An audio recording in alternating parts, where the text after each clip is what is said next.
எல்லாருக்கும் வணக்கம். பிரியாணி நிறைய மெத்தடில் செய்யலாம். அதில் இதுவும் ஒன்று. ஒரு குக்கரில் 1.5 குழிக்கரண்டி அளவு எண்ணெய் விட்டு காஞ்சதும் 2 மீடியம் சைஸ் பெரிய வெங்காயத்தை மெல்லிசாக கட் பண்ணி சேர்த்துக்கிறேன்.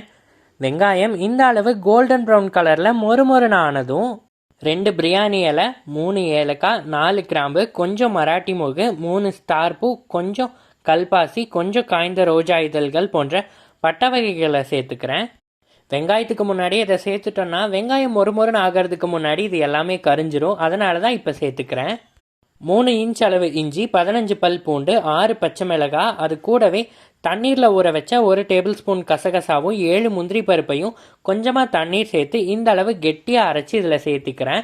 பச்சை வாடை போக கலந்து விட்டதுக்கப்புறமா 1 கைப்பிடி அளவு புதினாவும் 1 கைப்பிடி அளவு கொத்தமல்லியையும் தண்ணீர் சேர்த்து அரைச்சி பேஸ்ட்டாக ஊற்றிக்கிறேன். புதினா கொத்தமல்லியெல்லாம் இந்த மாதிரி பேஸ்ட்டாக அரைச்சி சேர்க்கறதுக்கான ரீசன் என்னென்னா, நிறைய பேர்த்துக்கு இது வாயில் வர்றது பிடிக்காது. அட் த சேம் டைம் இப்படி அரைச்சி சேர்க்கும் போது ஃப்ளேவர் இன்னும் கொஞ்சம் என்ஹான்ஸ்டாக தெரியும். அதனால தான் இப்போ இதை நல்லா கலந்து விட்டுக்கிறேன். லைட்டாக அடிப்பிடிக்கிற மாதிரி இருந்ததுன்னா ஸ்டவ்வை மீடியம் ஃப்ளேமில் வச்சு கலந்து விடுங்க. தக்காளி சேர்த்தோம் அப்படிங்கிறப்ப எல்லாமே சரியாகிரும். அடிப்பிடிக்கிறதுக்கான ரீசன் என்னென்னா, நம்ம இதில் இஞ்சி பூண்டு சேர்த்துருக்கோம் இல்லையா, அதனால தான். 2 மீடியம் சைஸ் தக்காளியை நறுக்கி சேர்த்துட்டு பச்சை வாடை போனதும் 1/4 கப் தயிரும் 2 ஸ்பூன் தனி மிளகாய் தூளும் போட்டு கலந்துக்கிறேன். எண்ணெய் பிரிஞ்சு வந்ததும் தக்காளியிலையும் நாம் சேர்த்த மசாலாவோட பச்சை ஸ்மெல் போனதுக்கப்புறமா கட் பண்ண மஷ்ரூம் துண்டுகளை சேர்த்துக்கலாம்.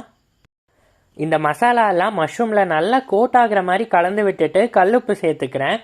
மஷ்ரூமில் இருந்து நல்லா தண்ணீர் விட்டு வந்து வேகிறதுக்கு ஆரம்பிச்சிருச்சு. நான் எந்த தண்ணீரும் சேர்க்கலை. இது எல்லாமே காளான்லேருந்து வந்த தண்ணீர் தான். ஹை ஃப்ளேமில் 5லேருந்து 10 நிமிஷம் வச்சா தண்ணீர் எல்லாம் வற்றி மசாலாவில் இன்னும் நல்லா குக்காகி எண்ணெய் எல்லாம் பிரிஞ்சு வந்திருக்கு. இந்த டம்ளரில் 3 டம்ளர் அரிசி எடுத்திருக்கேன். 1 டம்ளர் அரிசிக்கு 1.5 டம்ளர் தண்ணீர் சரியாக இருக்கும். அளவு தண்ணீரை குக்கரில் சேர்த்துட்டு அது கொதிச்சதுக்கு அப்புறமா 1 கைப்பிடி அளவு நறுக்குன புதினா கொத்தமல்லி இலைகளை சேர்த்துட்டு 2 தடவை கழுவி 1/2 மணி நேரம் ஊற வச்சிருந்த பாஸ்மதி அரிசியை சேர்த்து மூடி போட்டு மூடி 2லேருந்து 3 விசில் விட்டு எடுத்துக்கிற போகிறேன். மீன்வைல் இது விசில் வர்றதுக்குள்ளே ஒரு சைட் டிஷ்ஷும் செஞ்சிடலாம்.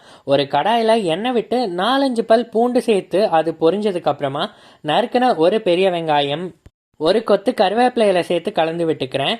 வெங்காயம் வதங்கி கண்ணாடி பதமானதும் நறுக்குன 2 தக்காளி, தேவையான அளவு கல்லுப்பு சேர்த்து கலந்து 1 பேபி ஸ்பூன் மஞ்சத்தூள், 1 டீஸ்பூன் மிளகாய்த்தூள், 1/2 டீஸ்பூன் காஷ்மீரி மிளகாய்த்தூள், 1/4 டீஸ்பூன் பெப்பர் பவுடர் சேர்த்து கலந்து பச்சை வாடை எல்லாம் போனதுக்கப்புறமா 10லேருந்து 15 நிமிஷம் தண்ணீரில் ஊற வச்சு தண்ணீர் எல்லாத்தையும் நல்லா சக்கையாக பிழிஞ்சு எடுத்துருக்கக்கூடிய சோயாவை இதில் சேர்த்துக்கிறேன்.